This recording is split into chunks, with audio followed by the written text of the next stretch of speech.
Hi, I'm Darren Hayes, and I'm taking over Rage for the next little bit, so you might want to stick around. So Prince is probably the greatest musical genius of all time. I, as a 13-year-old kid, I know I graduated into like my own music when I found Lovesexy, the album Lovesexy, and the album Sign of the Times, which this next song comes from, was like the album that made me feel like I had discovered music, because no one else at school knew what it was. Like, everyone knew what Purple Rain was, and then Around the World in a Day came out and Raspberry Beret was on that record. But when Prince made Sign of the Times, first of all, it was a double record.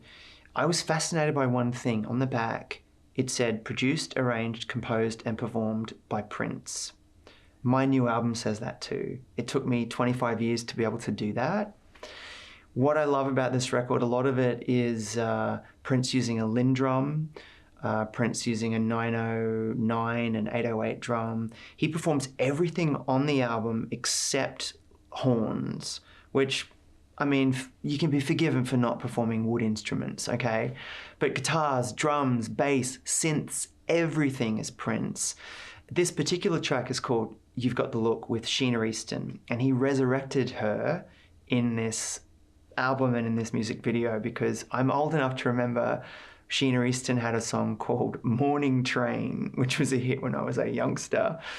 And he just turned her, like he does most artists that he collaborates with, into this sex bomb. So this is a duet between Prince and Sheena Easton. Prince is using his voice that's been modulated into a character that he calls Camille. And it's a process where he records the track at a lower speed so that his voice is sped up and it kind of sounds like a female. And it's Camille, or Prince, singing with Sheena Easton, called You Got the Look. It's really hard to choose one Kylie Minogue music video, but I chose one because of its pivotal nature and significance in her career, in what was really the reinvention of Kylie. It's so smart, and she's had so many reinventions that were all internally driven. And I guess there's a theme here. I love a lot of female singer-songwriters, and I have always been obsessed with Kylie because she really is the architect of her career.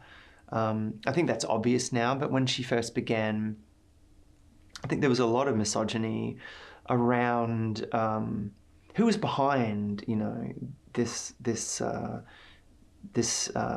tiny sort of force of nature. And of course it was Kylie. Yeah, she worked with Stock Aitken Waterman, and she came from Neighbours or whatever, but there's no denying that this woman knew so much about being a pop star and about what a good song was and how to deliver a performance that was just spellbinding and magical. And the song I'm going to talk about is Shocked. This is around the period when Kylie really shook off the nice girl image, which was really just a sort of a facade. I think that being on a soap and being under the tutelage of these three men that were writing these sort of nice songs for her and having a young audience forced her to have to kind of be for a long time. But she was coming into her own, you know, sexually and in terms of like an artist and a producer. And Shocked is Kylie, you know, she's met Michael Hutchence, she's lived in Europe for a while, she's been to Paris, she's friends with Jean Paul Gaultier, she understands the intrinsic power that she has as a woman, and that her references now are like Brigitte Bardot, and she's not Madonna. You know, she's something else than Madonna. Madonna's power is, at this point, very dominating, and it has its own appeal. But you know, where Madonna roars, Kylie purrs, and this incredible makeup that she has in the music video, the cat eye, all of this is Kylie. Kylie brings this French new wave back to fashion single-handedly in this music video. She's got the back-combed hair, and she's wearing this incredible fur coat. She's she's doing this 60s dancing. There are all these kind of references that would later be really not stolen, because look, we're pop artists, we eat each other, we eat it ourselves, but delight and all of that kind of house music and this kind of psychedelic pop that came afterwards. This begins with Shocked by Kylie Minogue. It's such a sexy video. I won't tell you the filthy lyrics that I make up in my own time to this chorus, but one day, maybe if you find me on Twitter and you DM me, I'll tell you what I sing when I'm alone. But it isn't Shocked by the Power, but it is something else in the shower. I'll give you that. But this is Shocked by Kylie Minogue. It's so great. This next video is a true music video in that it was one part of an entire film before Beyonce did it. EURYTHMICS, back in the mid-80s, made an album called Savage, which was a huge reason why I called our band Savage Garden. It's my favorite EURYTHMICS album. It's a concept album about a housewife who goes mad.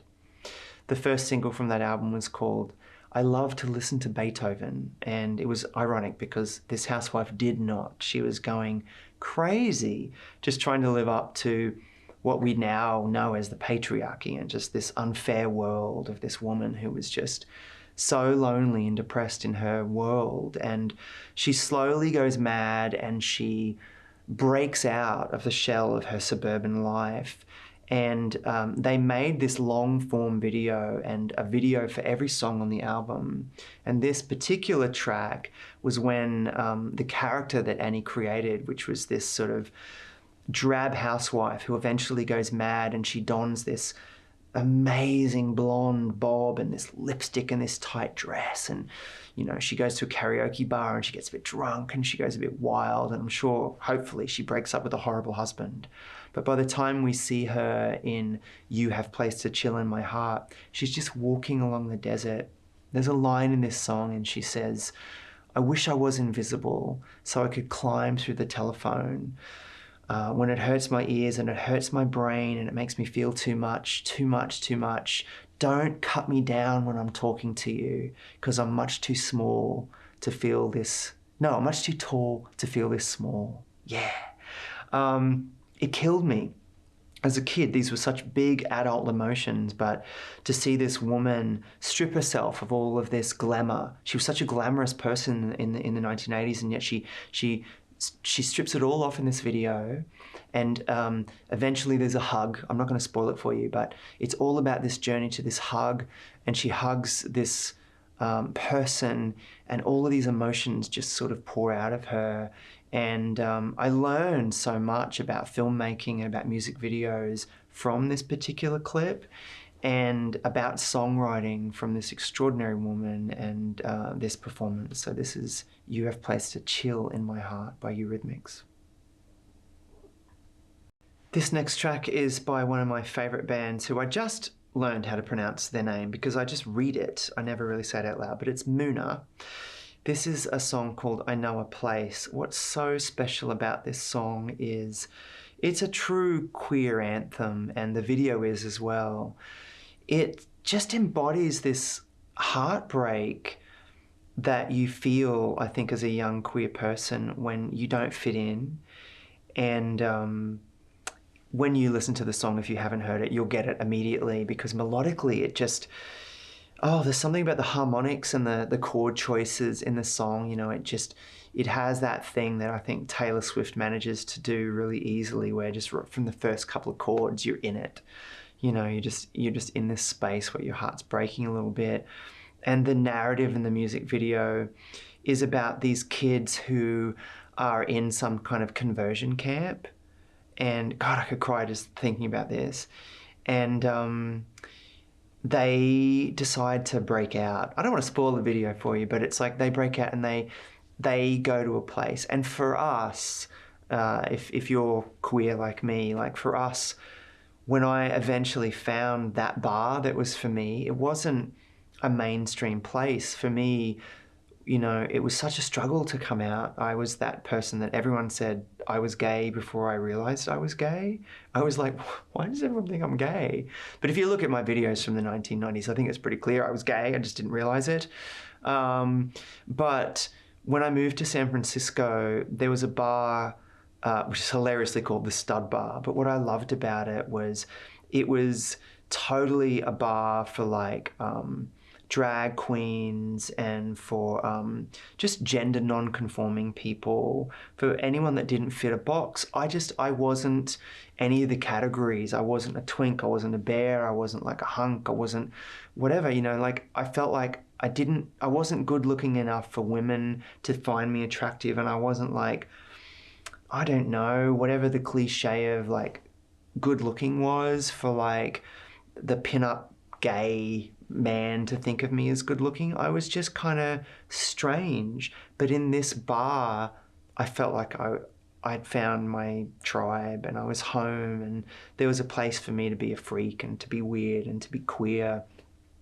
And this video really sums that feeling up. It's called I Know a Place. And I don't know, it just gives me the warm fuzzies all over. And Lurex, that's what it gives me. Hi, I'm Darren Hayes, and you're watching Rage. Hey, I'm Darren Hayes, and this is my dream gig because I'm taking over Rage all night long, so stick around. Beautiful George Michael. I loved him for as long as I can remember. Like myself, I had no idea that George was gay. I remember during Wake Me Up Before You Go Go, there's that beautiful moment where he's like, cuddle up, baby, moving tight. And his velvet voice, and like he had like neon gloves on and like short shorts and frosted hair and everything. And I just thought he was just really pretty. And by the time George escaped the teen version of himself, which was Wham, and he released this just force of nature, which was Faith. Again, another album which was entirely produced, performed, you know, recorded by George himself, written by George. It blew me away. I remember my mother bought me this album, which is hilarious. It had I Want Your Sex on there. But talk about just having feelings that as a teenager you didn't know what to do with. I was just like, what, like his stubble and his earring, and the front cover of the album, I think George had like, it was like there was this leather jacket and he was just hiding behind it, and all of this kind of like homoerotic imagery that went totally over the heads of all of us at the time, but subliminally, oh boy, I got it. And even though in the music video for I Want Your Sex, which I'm about to play, you know, George is with a woman, and he's writing all of these safe sex statements at the time, which were extremely brave. I don't know if I can even convey to you at the time how brave this was, because HIV was destroying the gay community, and gay people were being vilified for this virus, which was not a gay disease, but it was being described as that. And so for a mainstream artist like George Michael to take this on, and the only defense we had against HIV in the 1980s was to use a condom. And George spoke about that. So he talked about monogamy and safe sex, which sounds so boring, right? But he made it so sexy in this music video. But it's not just that, it's this throbbing nature of the song. I learned something about this song too, which was, it was meant to be a lot faster. And in the studio, they slowed it down. And so what you're hearing is this, again, this accidental experiment in the studio where the song was slowed down and it just had this primal sexual rhythm. And it came very quickly, I believe, there's no pun intended. The lyric just so controversial for a pop star to just say, I want your sex, at a time when America was just Ronald Reaganing itself.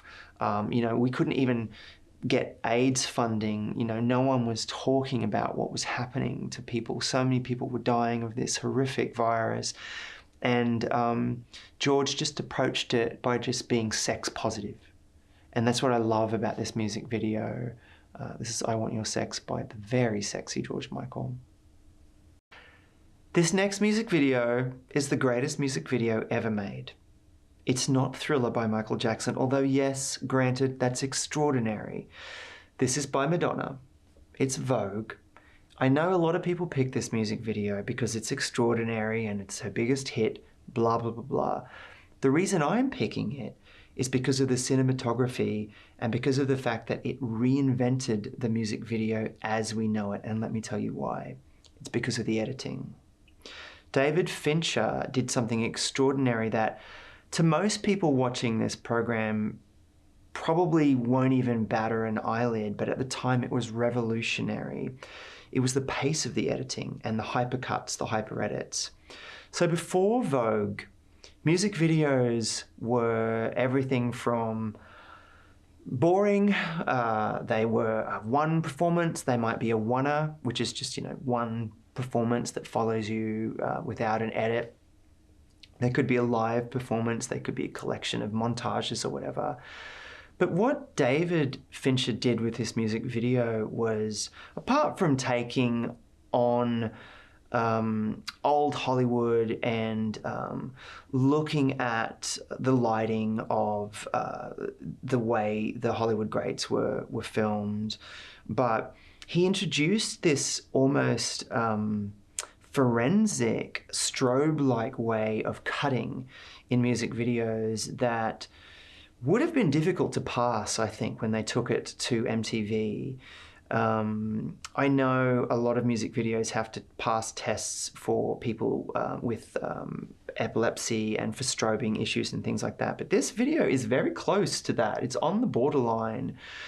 What is so exciting about it is that it mimics a fashion reel. It almost mimics looking at a fashion magazine, like you're flicking through a fashion magazine, which at the time was revolutionary.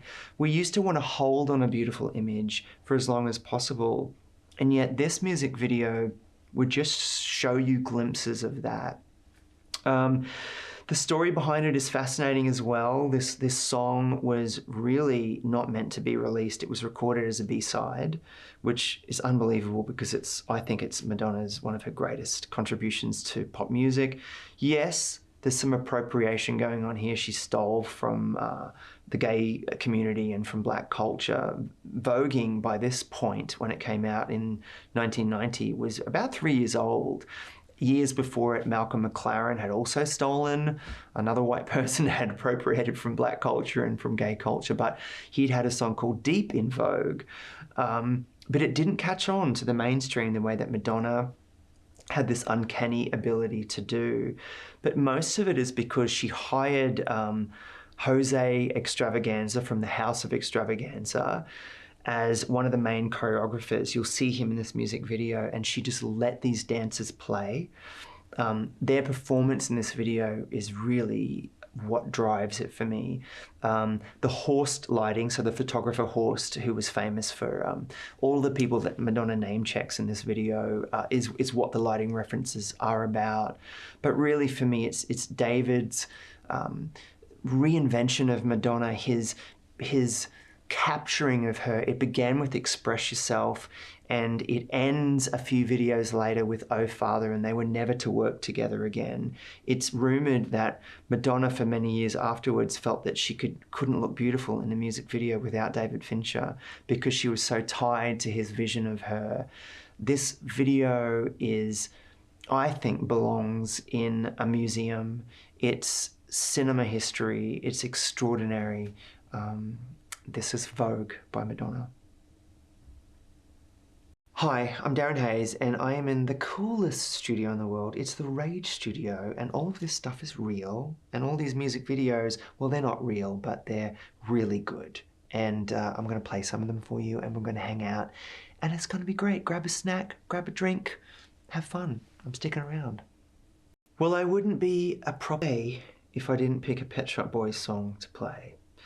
I was first introduced to Pet Shop Boys when I heard their beautiful song Rent, which is extraordinary, but I'm not playing that song. I'm going to play a song called Heartbeat. My gosh, I wish I'd written this song. When I first got a synthesizer, I think I was around 13 and I learned how to play this song. Here's a little factoid about this. They wrote this originally for Madonna and she said no. Big mistake, Madonna, huge. Because eventually they would go on to do a remix of her song Sorry. If you haven't heard it, it's on Spotify, you can check it out. Their remix of Sorry is probably better than the album version that Stuart Price produced. And I'm so glad that Pet Shop Boys and Madonna eventually reunited because they were always meant to be. But this song Heartbeat is just incredible. And you can hear that they love her and you can hear that this song is sort of written. I do this sometimes. I think when I'm writing songs, I kind of inhabit the space of another artist. I think when I was a little kid, the first time I saw Dress You Up by Madonna, I used to think, this is going to be like an avatar or a personality that I might sort of inhabit on stage, and sometimes I still do. But this is definitely Pet Shop Boys thinking that they're Madonna and then realizing, oh damn, we're gonna have to do it ourselves, and they do a really good job of it. And I think the music video has a weird sort of vampire slant to it. I don't know what that's about, but it works, so check it out. So I know that Stranger Things has made Kate Bush famous again for people who may not have heard of her, and I think that's so wonderful. I'm gonna play Running Up That Hill, not because it's fashionable and the thing to do, but because it truly is one of my favorite songs of all time. The Hounds of Love is in my top 3 of favorite albums ever made. It came out in 1985, which is extraordinary because this is a respectful thing to say, a compliment to it. It actually sounds like a record from 1983, I think, because it's made primarily with a Fairlight synthesizer. I'm telling you this because I went and bought a Fairlight synthesizer to make my 2000 and I think it was 7 album, This Delicate Thing We've Made. Now the one that I bought barely worked. I think it cost $5,000 on eBay. Back in the day, they were the equivalent of a house. So in the 80s, they cost around $100,000. So Peter Gabriel, Kate Bush, I think Art of Noise, maybe Trevor Horn. Yes, Trevor Horn, the producer, owned one of them. So only 4 or 5 people could afford one of these. And the sounds that they had were like 8-bit in quality, which now, you know, you wouldn't even find a ringtone that the Crazy Frog would have made in the year 2000 that sounds worse. But it was revolutionary at the time, and what Kate did with the synthesizer is just mind-blowing. It was a concept album. So part side one of the record were these extraordinary, amazing songs like Running Up That Hill. And part 2 was this story about a woman who gets lost at sea. And I was so inspired by that, I wrote my own concept record. I don't know why it wasn't very commercially successful, but apparently a concept record about time travel is not really commercially viable. I found that out the hard way. But Running Up That Hill is Kate exercising her true talents as a producer, a filmmaker, a dancer.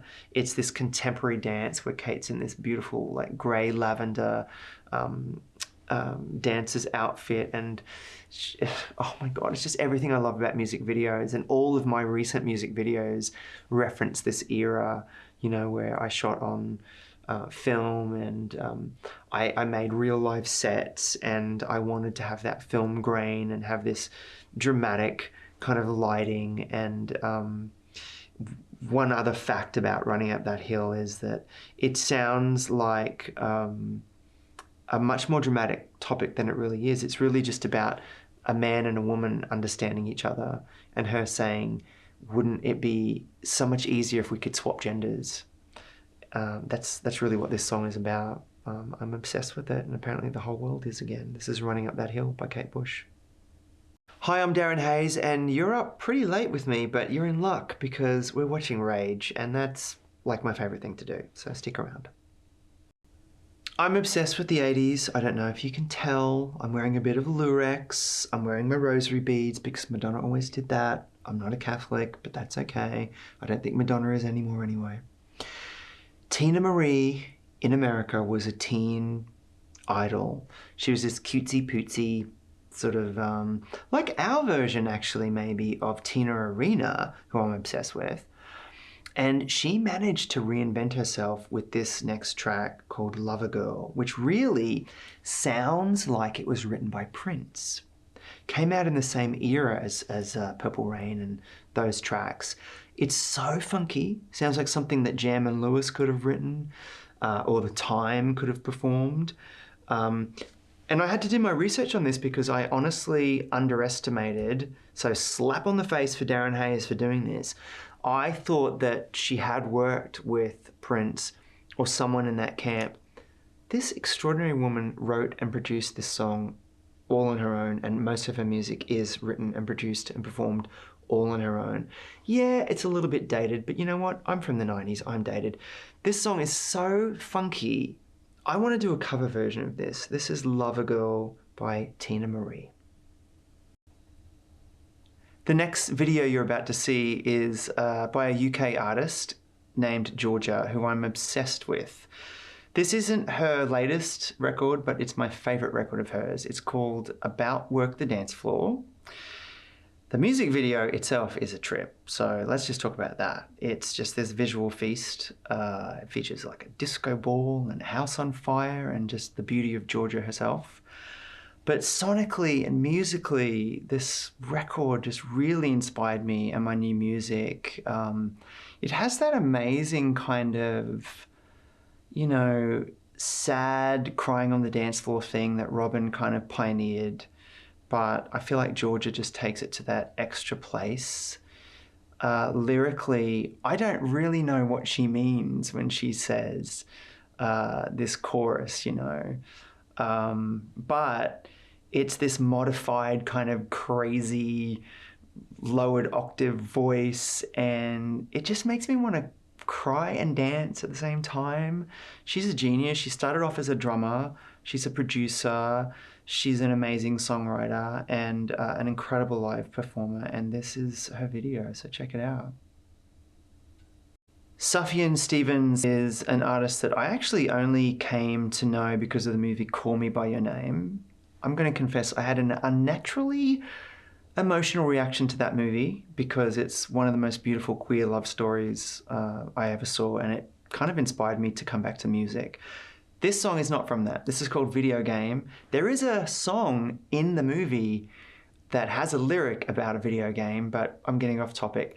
This song's called Video Game. It's from Sufjan's album Ascension.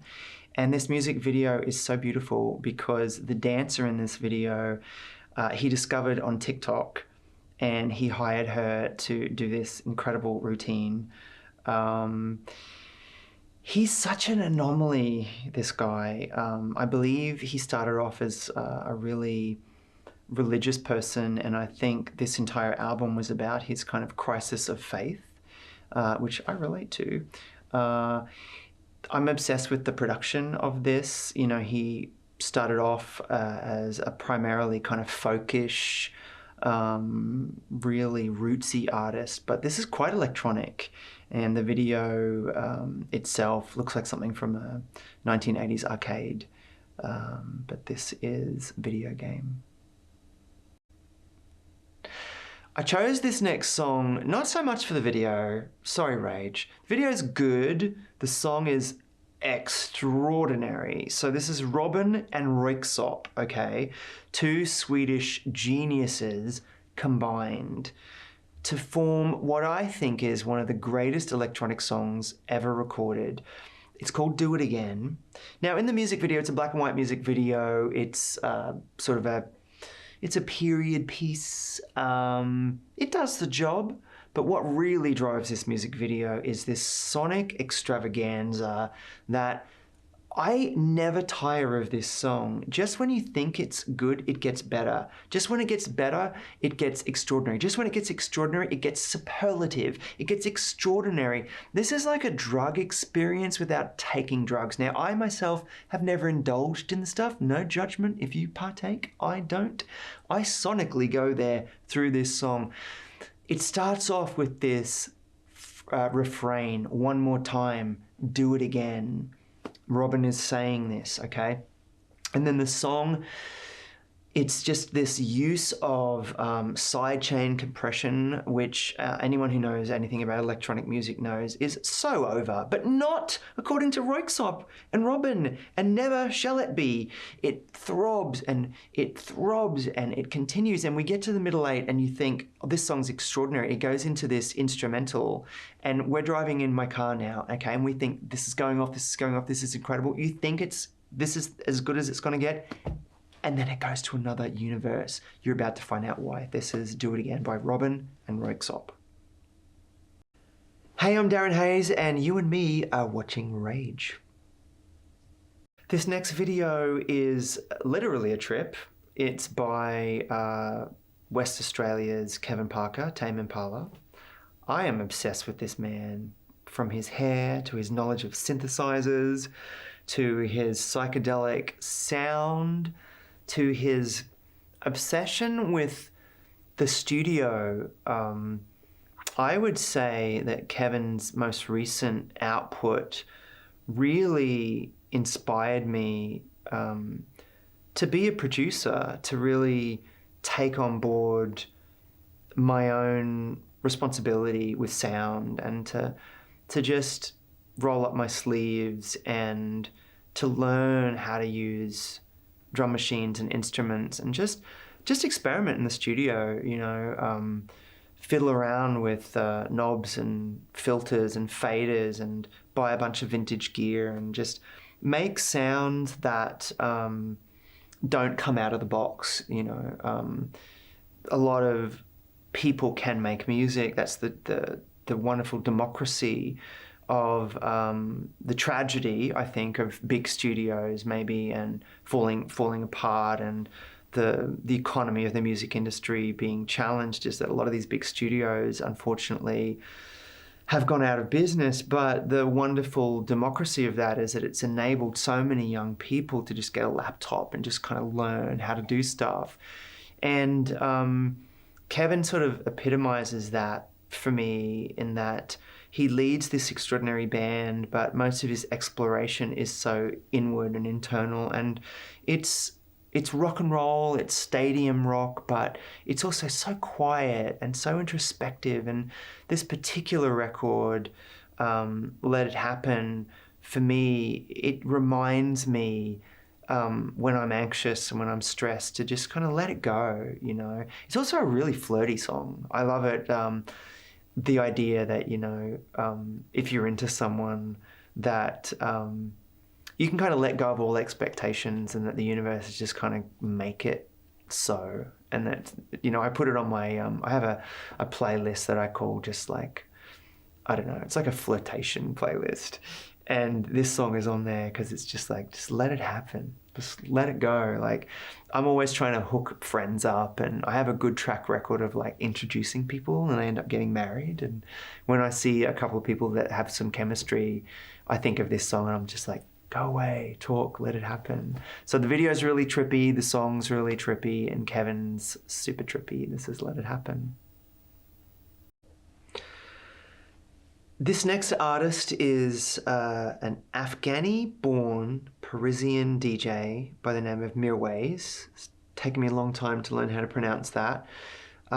He became famous because of Madonna, but that really does him no justice, because he's a genius. MIRWAIS began in France as a sort of a punk, guitar-driven, sort of rebellious act under another name, I believe. I can't remember now, but that music wasn't really commercially released. But his album production came across the desk of Madonna, and he managed to get her to sing on one of the tracks on this record. If you haven't heard the album production, it's mind-blowing. It's truly one of the most pioneering electronic records of its time. I mean, I would put it up there with, with Daft Punk in terms of its contribution to sound in a way that it doesn't really get credit for. It uses auto-tune and voice manipulation in a way that was so subtle that you barely notice it. This particular track, Disco Science, it merges like African chants that have been slowed down and reversed, and these white hot drum samples that really, if you looked at them from a purely technical point of view, shouldn't make sense sonically. Like an engineer would look at them and say, you can't put this on the radio, it wouldn't pass a broadcast test. You know, the levels are distorting, the vocals are distorting. It was dangerous in the same way that punk rock was dangerous when it first came out. This is what MIRWAIS did, and it just excited me no end. This record is such a trip. The music video itself is such a trip too. I think it may be directed by Stefan Sednwy. I could be wrong about that, but I might be pretty right. It's just such a great representation of how a music video can really complement a song and not take it over. It looks like the music sounds, and this album and this particular song was recorded mostly on a Nord keyboard, and you better bet your booties that I bought one of these immediately after hearing this album, and I made my record The Tension and the Spark after hearing this song and this particular album that it comes from. So this is Disco Science by MIRWAIS. Well, thanks for joining me and watching a bunch of music videos that I love. Now we're going to watch some of my music videos. I'm going to kick this off with some of my most recent ones. This is a music video that I had so much fun making. It's called Let's Try Being in Love. I didn't love making it just because I got to make out with Chris Evans' brother. Chris Evans is, you know, I don't know, Captain America. He's Buzz Lightyear. He's apparently the sexiest man alive, according to People magazine, but I don't think he is. I think his brother, Scott Evans, his gay brother, is, next to my husband, the sexiest man alive. And I'll tell you how I got him into my music video. I was watching a film that he was in. It's called Nearly Love, and I started crying because there was a scene between him and the character that played his father, and it reminded me so much of my relationship with my own dad. And I knew in this music video, this was going to be me really embracing the fact that I'm gay, and this music video really tells a story about a time in my life where I essentially had to leave my marriage. I was married to a woman who was still one of my best friends, but I had to leave that marriage, and it was incredibly hard. I would describe it as having to destroy something so innocent and beautiful and lovely in order to be my true self. And I knew that I had to be opposite an actor who was extraordinary, and also someone I kind of had the hots for. I'm just being honest. So I messaged Scott, and we'd sort of been friends for a little bit, but I messaged him and just told him the story about in my career, I had been kind of buried by my record company in the 1990s because I was gay. And I don't want to get all the sad violins out, but I was never really allowed to be my true self. And this was the first music video where I was going to be comfortable in my skin and with a man, and to tell this story, a really personal story. I got to act opposite my best friend, Madeline Coughlin, who's an American actress who I've known for about 10 years now. And she sort of plays the role of a woman in my life who realizes that the man she's married to is gay and she has to let him go. It was super emotional. All the tears are real. Everything that happens on set, from the voguing and the dancing and the crying and the laughing, we all went there. It's incredibly special to me, so I hope you dig it.